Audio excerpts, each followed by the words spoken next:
Hi ಸ್ಪರ್ಧಾರ್ಥಿಗಳೇ, ನಾನು ನಿಮ್ಮ ವೀಣಾ. ಇವತ್ತು ಸೂರ್ಯ ಡಿಫೆನ್ಸ್ ಅಕಾಡೆಮಿಯಿಂದ ಪೊಲೀಸ್ ಪರೀಕ್ಷೆಗೆ ಉಪಯುಕ್ತವಾಗುವಂತಹ ಜಾಗ್ರಫಿ ಕ್ಲಾಸನ್ನು ಎರಡನೇ ಭಾಗವನ್ನು ನಾನು ಇವತ್ತು ಚರ್ಚಿಸುತ್ತಿದ್ದೇನೆ. ನೋಡೋಣ ಬನ್ನಿ. ನಿನ್ನೆ ಭಾರತದಲ್ಲಿ ಕರ್ನಾಟಕದ ಭೌಗೋಳಿಕ ಸ್ಥಾನವನ್ನು ನೋಡಿದ್ದೇವೆ. ಇವತ್ತು ಕರ್ನಾಟಕದ ಭೌಗೋಳಿಕ ವಿಭಾಗಗಳನ್ನು ನೋಡೋಣ ಬನ್ನಿ ಸ್ನೇಹಿತರೆ. ಕರ್ನಾಟಕದ ಪ್ರಾಕೃತಿಕ ವಿಭಾಗಗಳನ್ನು 3 ಭಾಗಗಳಾಗಿ ವಿಂಗಡಿಸಿದ್ದನ್ನು ನಾವು ನೋಡ್ತೀವಿ.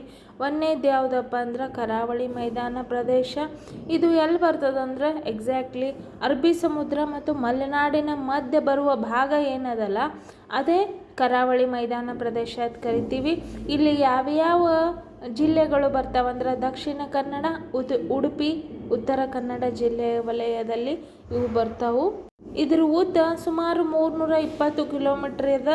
ಅಗಲ 12ರಿಂದ 64 ಕಿಲೋಮೀಟರ್ ಇರೋದನ್ನು ನೋಡ್ತೀವಿ. ಇದರ ವಿಶೇಷ ಏನಂದ್ರೆ ಕೇಂದ್ರ ಕರಾವಳಿ ಅಂತಲೂ ಇದನ್ನು ಕರೀತಾರೆ. ಇಲ್ಲಿ ನೇತ್ರಾವತಿ, ಶರಾವತಿ, ಕಾಳಿ ಪ್ರಮುಖ ನದಿಗಳು ಹರಿದು ಅರಬ್ಬಿ ಸಮುದ್ರವನ್ನು ಸೇರುತ್ತವೆ.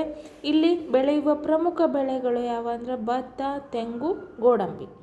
ಇನ್ನು ಎರಡನೇದಾಗಿ ಬರುವಂತಹ ಅಂದರೆ ಮಲೆನಾಡು ಪ್ರದೇಶ. ಇಲ್ಲಿ ಕರಾವಳಿಗೆ ಸಮಾಂತರವಾಗಿ ಹಬ್ಬಿರುವ ಮತ್ತು ಪಶ್ಚಿಮ ಘಟ್ಟಗಳ ಸಹ್ಯಾದ್ರಿ ಭಾಗವನ್ನು ಮಲೆನಾಡು ಅಂತ ಕರಿತೀವಿ. ಇಲ್ಲಿ ಯಾವ್ಯಾವ ಜಿಲ್ಲೆಗಳು ಬರ್ತಾ ಅಂದರೆ ಶಿವಮೊಗ್ಗ, ಚಿಕ್ಕಮಗಳೂರು, ಹಾಸನ, ಕೊಡಗು ಜಿಲ್ಲೆಗಳನ್ನು ನಾವು ನೋಡ್ತೀವಿ.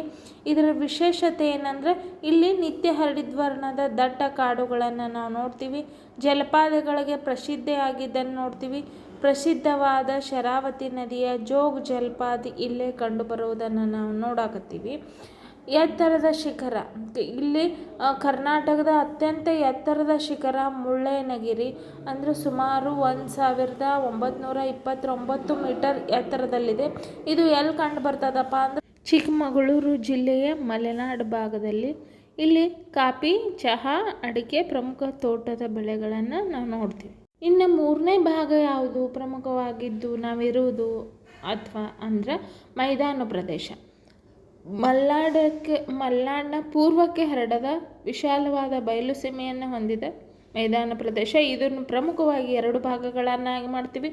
ಉತ್ತರ ಮೈದಾನ ಪ್ರದೇಶ, ದಕ್ಷಿಣ ಮೈದಾನ ಪ್ರದೇಶ. ಉತ್ತರ ಮೈದಾನ ಅಂದರೆ ಯಾವ್ಯಾವ ಬರ್ತಾವಂದ್ರೆ ಬೆಳಗಾವಿ, ಬಿಜಾಪುರ, ಬಾಗಲಕೋಟೆ, ಕಲಬುರಗಿ, ಬೀದರ್ ಮುಂತಾದ ಜಿಲ್ಲೆಗಳು ಕಂಡು ಬರ್ತಾವು. ಈ ಕಪ್ಪು ಮಣ್ಣಿನಲ್ಲಿ ಬೆಳೆಯುವ ಪ್ರಮುಖ ಬೆಳೆಗಳು ಯಾವುವು ಅಂದರೆ ಜೋಳ, ಹತ್ತಿ, ಶೇಂಗಾ, ಬೇಳೆಕಾಳುಗಳು ಮತ್ತು ಇದನ್ನು ಬಿಸಿಲ ನಾಡು ಎಂದು ಕರೆಯುತ್ತಾರೆ. ದಕ್ಷಿಣ ಮೈದಾನ ಬರ್ತದೆ, ಎರಡನೇ ಭಾಗ ಮೈದಾನ ಪ್ರದೇಶದಲ್ಲಿ ಬೆಂಗಳೂರು, ಮೈಸೂರು, ತುಮಕೂರು, ಮಂಡ್ಯ, ಕೋಲಾರ ಮುಂತಾದ ಜಿಲ್ಲೆಗಳು ಈ ಭಾಗಕ್ಕೆ ಸೇರುತ್ತವೆ. ಇಲ್ಲಿ ಕೆಂಪು ಮಣ್ಣು ಕಂಡು ಬರ್ತದೆ. ಹೆಚ್ಚಾಗಿ ರಾಗಿ, ಭತ್ತ, ಕಬ್ಬುಗಳು ಇಲ್ಲಿನ ಪ್ರಮುಖ ಬೆಳೆಗಳಾಗಿದ್ದನ್ನು ನಾವು ಕರ್ನಾಟಕದಲ್ಲಿ ನದಿಯ ಒಂದು ಬಯಲನ್ನು ನಾವು ನೋಡ್ಬೇಕಂತಂದ್ರೆ 2 ಭಾಗಗಳನ್ನು ಉಪಯೋಗಿಸ್ತೀವಿ. ಪಶ್ಚಿಮಕ್ಕೆ ಹರಿಯುವ ನದಿಗಳು, ಪೂರ್ವಕ್ಕೆ ಹರಿಯುವ ನದಿಗಳು. ಈ ಪೂರ್ವಕ್ಕೆ ಹರಿಯುವ ನದಿಗಳು ಯಾವ್ಯಾವಪ್ಪ ಅಂದ್ರೆ ಕೃಷ್ಣ, ಕಾವೇರಿ, ತುಂಗಭದ್ರಾ ಇವು ಬಂಗಾಳ ಕೊಲ್ಲಿಯನ್ನು ಸೇರ್ತಾವು.